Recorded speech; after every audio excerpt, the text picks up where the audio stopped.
10वीं कक्षा के इस ऑनलाइन शिक्षा तासिका में सम्मिलित होने का आज यहाँ मुझे अवसर प्राप्त हुआ है। इसलिए कोल्हापुर जिला मुख्याध्यापक संघ की मैं बहुत ही आभारी हूँ, धन्यवाद देती हूँ। इस ऑनलाइन शिक्षा तासिका में 10वीं कक्षा के आप सभी छात्रों का यहाँ पर स्वागत करती हूँ। आज हम दूसरी इकाई का 11वां जो पद्यपाठ है, जिसका नाम है समता की ओर, यह पढ़ने जा रहे हैं। और इस रचना के रचनाकार हैं मुकुटधर पांडेय जी।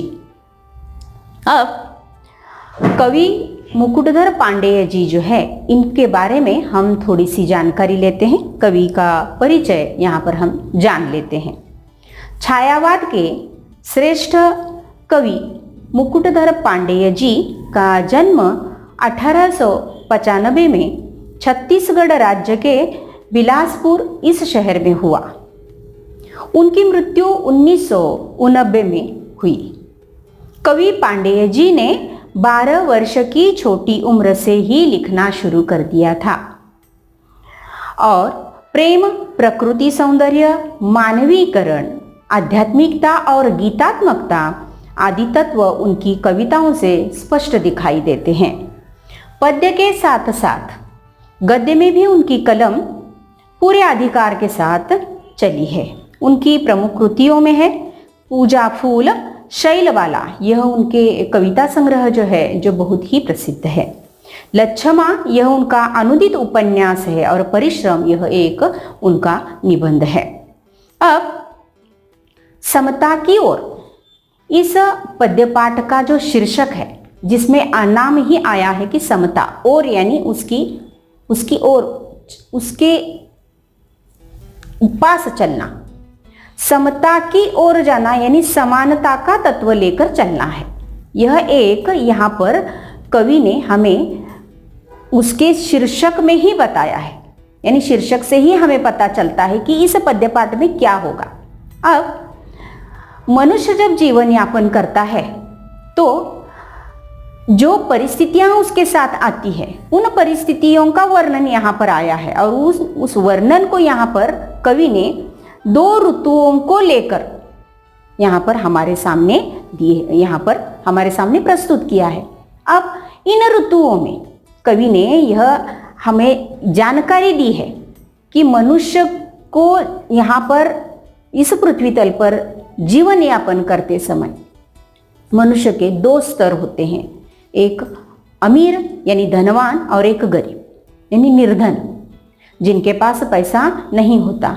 तो इन 2 वर्गों के, इन 2 स्तरों का जो यहाँ पर जीवन यापन करने का तरीका है, तो उस तरीके का यहाँ पर हमारे सामने उसकी एक वास्तविकता यहाँ पर हमें बताई है कवि मुकुटधर पांडेय जी ने। यानी एक जो ऋतु आई है, 2 ऋतुएं जो है, उन ऋतुओं में जब मनुष्य जीवन जीता है, अपना जीवन यापन करता है, तो जीवन यापन करते समय मनुष्य पर होने वाले जो उसके परिणाम हैं, वह अमीर स्तर के लोगों के लिए अलग होते हैं और गरीब जो स्तर के जो निर्धन लोग हैं, उनके लिए इसके परिणाम अलग होते हैं।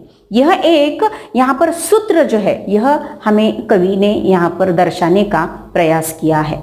अब इस कविता में कवि जो है समता की ओर में 6 ऋतुओं का यहाँ पर उन्होंने, यानी 6 ऋतु, मराठी जो 6 ऋतुएं हैं, हाँ, तो ये छात्रों आपने मराठी में अब तक यह इन 6 ऋतुओं का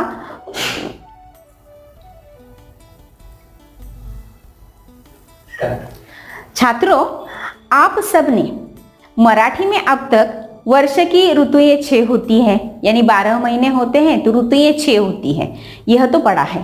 फिर इसमें ग्रीष्म है, वर्षा है, शरद है, हेमंत है, शिशिर है, वसंत है। इन यानी 2-2 महीनों को लेकर आने वाली यह जो ऋतुएं हैं, इन ऋतुओं में एक 2 ऋतुओं का यहाँ पर वर्णन हमारे सामने बहुत ही वास्तविकता को लेकर किया है। जिसमें समाज की भीषणता, जिसमें समाज की दाहकता को यहाँ पर हमारे सामने रखा है। आप छात्रों का जो आयु का स्तर है, यानी आप 10वीं कक्षा में पढ़ने वाले जो छात्र हैं, 15 वर्ष, लगभग 15 वर्ष के आप हैं, तो आपको इस स्तर पर रहकर ये समाज में जो घटनाएं घटित होती है, उन घटनाओं की जानकारी आपको इस पद्यपाठ के माध्यम से करानी है। यह एक यहाँ पर मुख्य सूत्र मुकुटधर पांडेय जी ने यहाँ दिया है, यानी यह उनको इस पाठ से आपको संस्कार देना है। अब इसमें कवि जो कहते हैं कि शिशिर ऋतु में पड़ने वाली जो कड़ाके की ठंडी होती है, उस ठंडी में मनुष्य है, पशु पक्षी है, इनकी होने वाली जो दुरावस्था होती है और अभावग्रस्त लोगों की स्थिति का बहुत ही यहाँ पर सजीव वर्णन कवि ने किया है। अब मैंने आपको बताया कि 2 स्तर हैं, तो इसमें जो अभावग्रस्त लोग हैं, जिनके पास कुछ नहीं है, हाँ, तो ऐसे लोगों के जीने का जो यहाँ पर तरीका है, उसका सजीव वर्णन यहाँ किया है इन 2 ऋतुओं के माध्यम से। अब कविता द्वारा कवि समता की उम्मीद जताते हैं। कवि की समता की, समाज में समानता आनी चाहिए, यह एक उम्मीद आप छात्रों से यहाँ पर रख रहे हैं। अमीर लोगों को गरीबों की भलाई के लिए कुछ करना चाहिए, बल्कि कर्तव्य भावना से भाई को भाई के लिए एक कदम उठाने की जरूरत है। यह भी केंद्रीय भाव यहाँ इस पद्यपाठ से हमारे सामने आता है। तो ठीक है, अब हम चलते हैं इस पद्यपाठ की ओर। अब इसमें पहले जो 3 चरण है इसमें दिया गया है, अब इसका हम यहाँ पर प्रकट वाचन करते हैं। देखो, बीत गया हेमंत भ्रात, शिशिर ऋतु आई। बीत गया हेमंत भ्रात, शिशिर ऋतु आई। प्रकृति हुई द्युतिहीन, अवनी में कुंज टिका है छाई। पड़ता खूब तुषार पद्मदल, तालों में बिल खाते। पड़ता खूब तुषार पद्मदल, तालों में बिल खाते। अन्यायी नृप के दंडों से, यथा लोग दुख पाते। निशा काल में लोग घरों में निज निज जा सोते हैं। निशा काल में लोग घरों में निज निज जा सोते हैं। बाहर श्वान स्यार चिल्लाकर बार बार रोते हैं। अब इन चरणों में यहाँ पर जो कठिन शब्द आए हैं, तो इन कठिन शब्दों में यहाँ सबसे पहले कवि ने पहली जो पंक्ति है इसमें बताया है कि बीत गया हेमंत भ्रात, शिशिर ऋतु आई।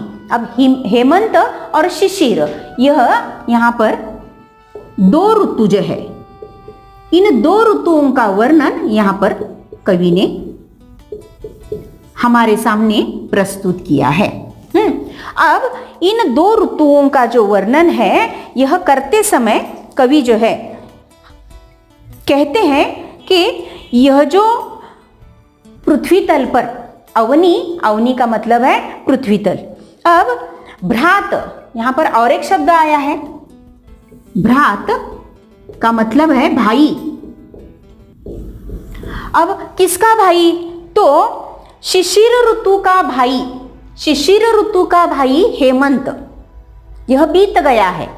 पहली पंक्ति में यह बताया है कि शिशिर ऋतु का भाई हेमंत, यानी एक के पीछे एक आने वाले, पहले आता है हेमंत, उसके बाद आता है शिशिर। और यह दोनों जो ऋतु ये हैं, यह दोनों ऋतुओं का आने का जो मराठी जो इनके महीने हैं वो है, हेमंत जो है कार्तिक और मार्गशीर्ष में आता है, और शिशिर जो है यह जो है पौष और माघ, इन महीनों में, इन मराठी महीनों में ये आते हैं। अब आपको पता है कि यह जो महीने हैं, इन महीनों में कड़ाके की ठंड। अब यह 4 महीने जो है, यानी हेमंत में होने वाले जो 2 महीने हैं, यानी हेमंत का जो 2 महीनों का कालावधि यहाँ पर दिखाया है, उसमें ठंड जो है, यानी सर्दी का मौसम, ठंड थोड़ी कम होती है। लेकिन उसके बाद जो शिशिर के 2 महीने आते हैं, यहाँ पर ठंड कड़ाके की होती है, बहुत ही ठंड होती है, कंपकपा देने वाली ठंड होती है। और ऐसी ठंड में यहाँ पर इस अवनी में, यानी इस पृथ्वी तल पर जो जो बदलाव हो रहे हैं उनको, यानी उन बदलावों के परिणामों को यहाँ पर हमारे सामने दिखाया गया है। अब इसमें कुंजटिका, अवनी में कुंजटिका है, छाई बताया है। अब कुंजटिका का मतलब है यहाँ पर, कुंजटिका यानी धुंध, धुंध जिसे हम मराठी में धुक कहते हैं, धुंध है। और द्युतिहीन का मतलब है चमक रहित, कांति रहित। अब ठंडी के दिनों में पता है आप लोगों को कि मनुष्य के शरीर की कांति चली जाती है ना, उसकी जो त्वचा होती है वह जिसमें बहुत ही यानी जिसे हम ऊपर से लोशन लगाते हैं, वैसलीन लगाते हैं और इनको लगाकर हम कांति लाने का प्रयास करते हैं, तो मनुष्य के जैसा ही इस पृथ्वी तल की भी यहाँ पर क्या होती है, कांति चली जाती है। पेड़ों के पत्ते गिरने लगते हैं, पेड़ नंगे दिखाई देने लगते हैं। तो ऐसी हालत इस पृथ्वी की होती है। तो क्या कहा है देखो कि शिशिर ऋतु का भाई हेमंत ऋतु तो क्या है, चला गया। हाँ, और अब यह जो शिशिर आया है, यह शिशिर ऋतु जो है अपने आने के साथ शरीर को कंपा देने वाली ठंड को लेकर आया है।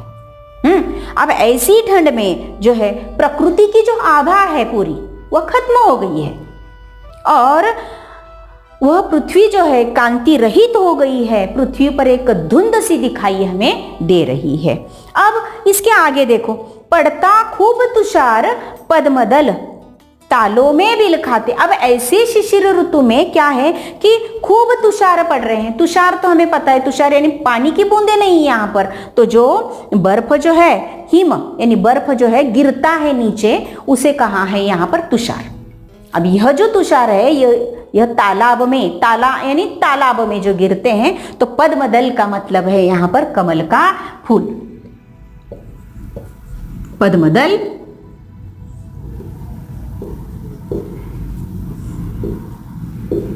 कमल का फूल।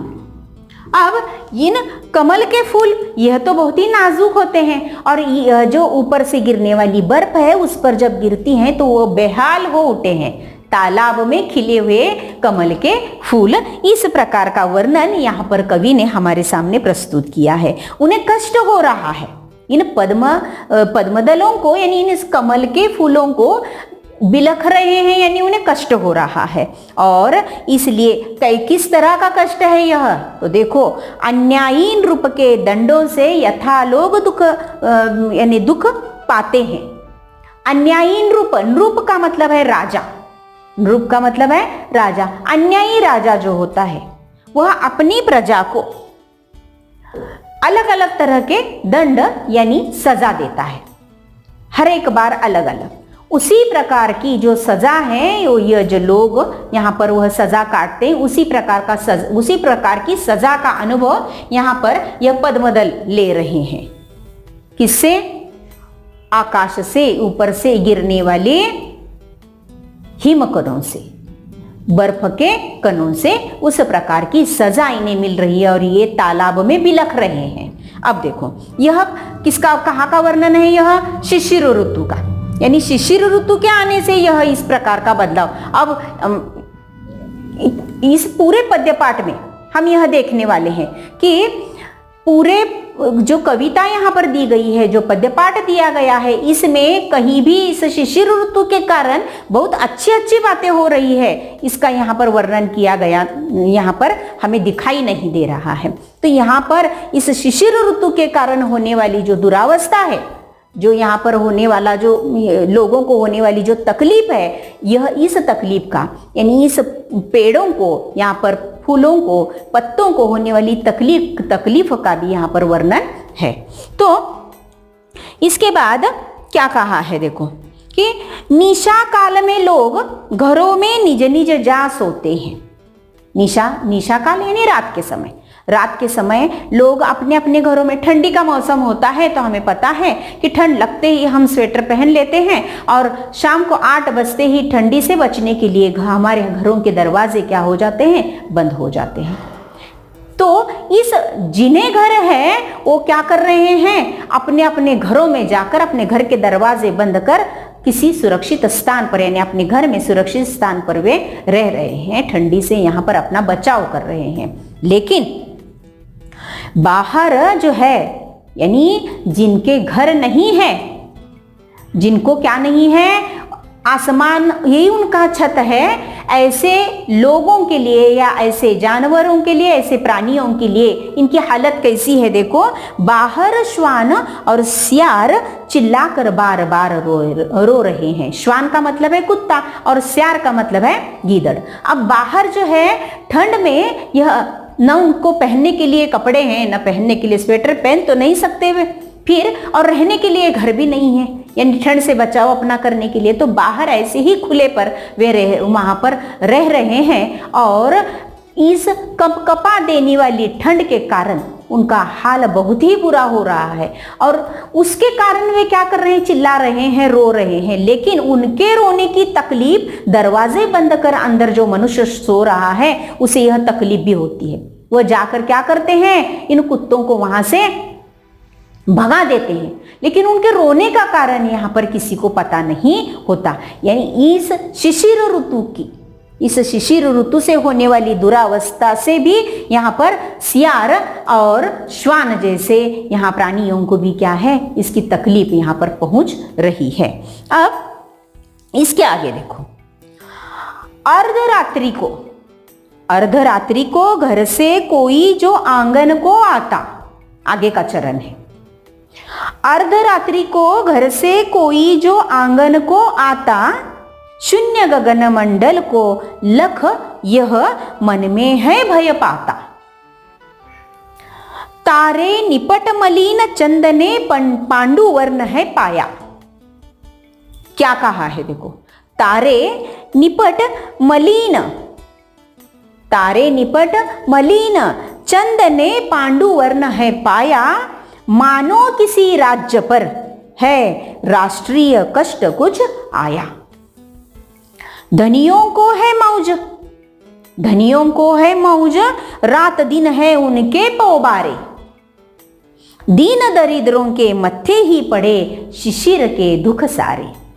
कितना यहाँ पर सजीव वर्णन कवि ने यहाँ मुकुटधर पांडे जी ने किया है।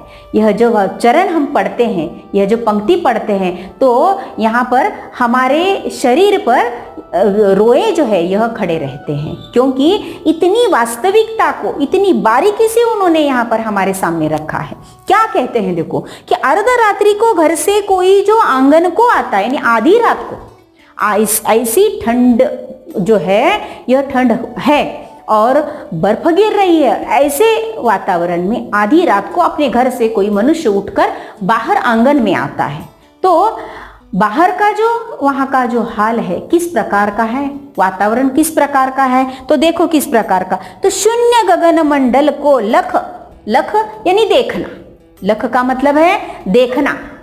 शून्य गगन मंडल को देखता है का मतलब क्या है, शून्य, शून्य जिसकी कोई कीमत नहीं होती, यानी उसमें कुछ भी नहीं है।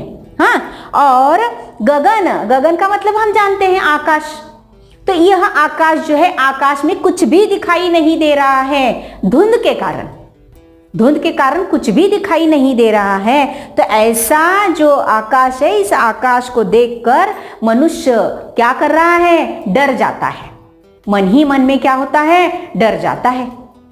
तो इसलिए कहा है कि तारे, और क्या हो रहा है देखो, तारे निपट मलिन, किस प्रकार के तारे हैं, निपट मलिन, निपट का मतलब है बिल्कुल, निपट का मतलब क्या है, बिल्कुल, और मलिन यानी मटमैला।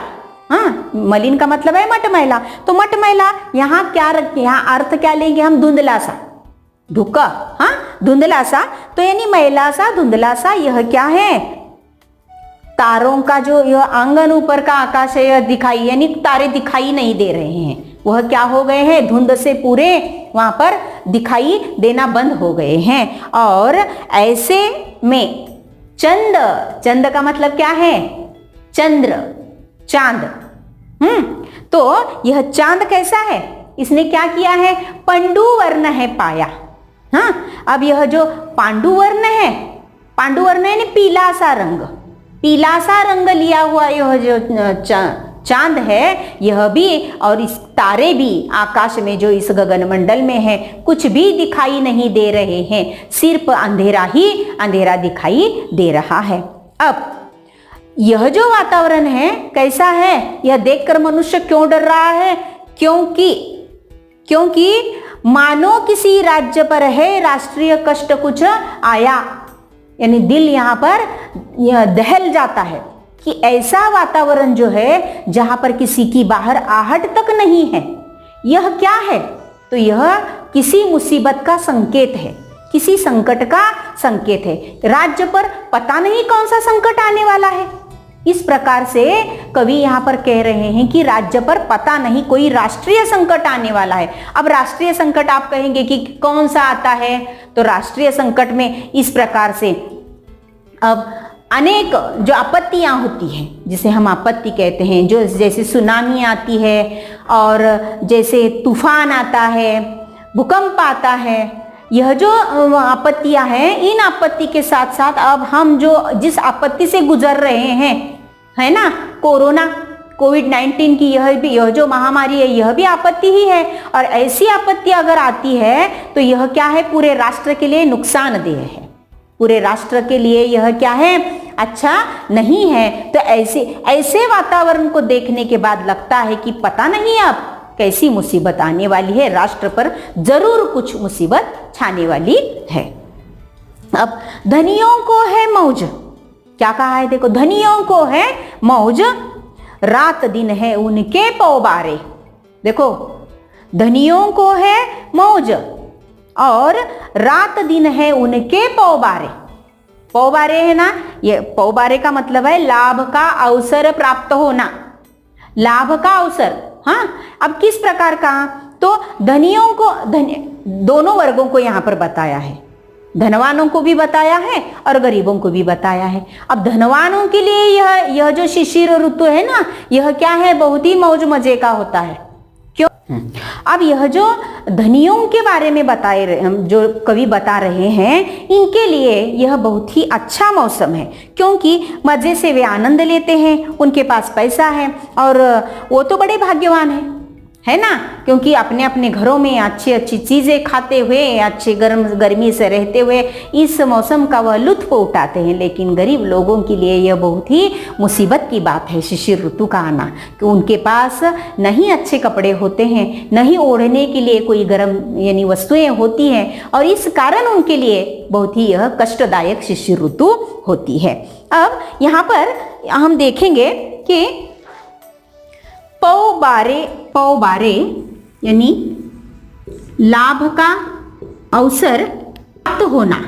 यह जो है पौबारे का लाभ जो है, यह किसे मिलता है? धनियों को मिलता है। अब इसके बाद आगे का चरण है, देखो, वे खाते हैं हलवा पूड़ी। बताया है मैंने अभी धनिकों के बारे में, उनके लिए बहुत ही मजे वाला यह मौसम है ना। वे खाते हैं हलवा पूड़ी, दूध मलाई ताजी। वे खाते हैं हलवा पूड़ी, दूध मलाई ताजी, इन्हें नहीं मिलती पर सूखी रोटी और न भाजी। देखो किस प्रकार से कहा है ना, रोंगटे खड़े हो जाते हैं सुनते समय भी, कि धनिकों को क्या मिल रहा है? हलवा पूड़ी और दूध मलाई ताजी, और किसे नहीं मिल रही है? सूखी रोटी, और उसके साथ सूखी रोटी यानी गरीबों को सूखी रोटी भी नहीं मिल रही, उसके साथ सब्जी भी नहीं उन्हें नसीब हो रही। हलवा पूड़ी का वह लुत्फ उठा रहे हैं, आनंद और मजा ले रहे हैं।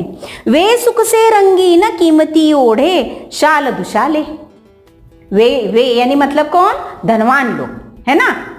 तो वे सुख से रंगीन कीमती ओढ़े शाल दुशाले, पर इनके कंपित बदनों पर गिरते हैं नित पाले। देखो हाँ, कि धनवान लोगों पर ठंड का कुछ असर नहीं होता। क्यों नहीं होता? क्योंकि वे क्या कर रहे हैं? ठंड से बचने के लिए रंगीन शॉल ओढ़े हैं, स्वेटर लिए हुए हैं, यानी गर्मी, जो शरीर में गर्मी यहाँ पर पैदा हो जाएगी, इस प्रकार के वह वस्त्र यहाँ पर पहन रहे हैं। लेकिन जो गरीब लोग हैं, हाँ, यह गरीब लोग, इनके कंपित यानी कांपने वाले बदन, ठंड से कांप रहे हैं इनके बदन, और इन कांपने वाले बदन पर क्या नहीं है? कपड़े तो नहीं है, जो स्वेटर और शाल जो है वह तो दूर की बात है। फिर इनके शरीर पर क्या है? यह ठंड से कपाते हुए किसी फुटपाथ पर जो अपना शरीर जो है यह लेकर जहां पर सोते हैं, उनके शरीर पर क्या गिर रहे हैं? तो पाले गिर रहे हैं, पाले गिर रहे हैं। पाला गिरना यानी बर्फ का गिरना, बर्फ गिर रही है। और पता है आपको, यह जो बर्फ गिरती है ना, तो कभी कभी ऐसे जो गरीब लोग हैं फुटपाथ पर, इस बर्फ के गिरने के कारण वहीं पर वे ढेर हो जाते हैं, वहीं पर उनकी मृत्यु हो जाती है। तो आप बच्चों को चाहिए कि इन बातों की ओर जरूर ध्यान दें। अब इसके आगे देखो, वे हैं सुख साधन से पूरित सुगर घरों के वासी, वे धनिक, हाँ, तो अमीर लोग जो है सुख साधन से पूरित है, पूरित यानी परिपूर्ण है, और सुघर घरों के वासी, सुंदर घरों में रहने वाले। इनके टूटे फूटे घर में छाई सदा उदासी, इनके यानी गरीब लोगों के घरों में क्या है, हमेशा, क्योंकि खाने के उनके यहाँ पर क्या है, बहुत ही लाले होते हैं, रोटी उन्हें नसीब नहीं होती, तो और दूसरी बातें तो बहुत ही दूर है। और यहाँ पर उनके, इसलिए उनके घरों में क्या है, हमेशा उदासी छाई हुई होती है। अब देखो, पहले हमें उदर की चिंता थी न कदापि सताती। पहले जमाने में क्या थी कि हमें उदर की यानी पेट की चिंता कभी भी सताती नहीं थी। क्योंकि माता समथी प्रकृति हमारी पालन करती जाती। माता, माँ, हमें पता है कि माँ बच्चों के लिए चाहे जो भी हो, लेकिन अपने बच्चों को अच्छी तरह से रखने के लिए वो बहुत ही कष्ट झेलती है, वो बहुत ही कष्टों का सामना करती है। अब माँ जो है, और यह प्रकृति हमारी माँ है, और यहाँ पर रहने वाले हम सभी उसके बच्चे हैं। तो यह जो प्रकृति है हमें क्या करती थी, पहले जमाने में लोगों की आबादी जो थी वह कम थी, और प्रकृति जो देती थी वो बहुत ज्यादा। इसलिए यहाँ पर सुजलाम सुफलाम जिसे हम कहते हैं, ऐसी क्या थी, स्थिति थी। और इसलिए तब उदर की चिंता नहीं थी मनुष्य को, पेट की चिंता नहीं थी। आज मनुष्य को पेट में जो है रोटी जाने के लाले पड़ रहे हैं, और पेट को यानी उसका पेट भूखा है वह, इसलिए उसकी दिन ब दिन यानी कितने ही लोगों को खाना न मिलने के कारण उनकी मृत्यु हो रही है। तो यह कारण है, पहले यह नहीं था। माता समती प्रकृति वह हमारी पालन हमारा वह करती जाती थी। अब हमको भाई का करना उपकार नहीं क्या होगा। यहाँ पर मुकुटधर पांडेय जी हमारे सामने यानी आप बच्चों के सामने यहाँ पर एक सवाल खड़ा कर रहे हैं।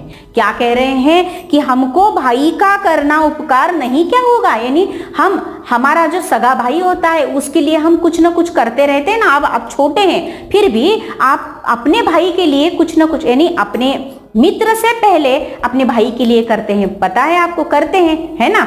घरों में देखते हैं कि अपने पिताजी जो है अपने तो आपके जो चाचा है, आपके जो काका है, उनके लिए कुछ न कुछ करते हैं। उसी प्रकार यहाँ पर रिश्ते वाला भाई, यह बात यहाँ पर नहीं है। तो यहाँ पर जो है मनुष्यता धर्म को निभाने वाला भाई, यानी सभी मनुष्य है इस पृथ्वी तल पर है। तो एक जो मनुष्य है दूसरे मनुष्य का भाई है, एक जो स्त्री है दूसरी स्त्री की बहन है।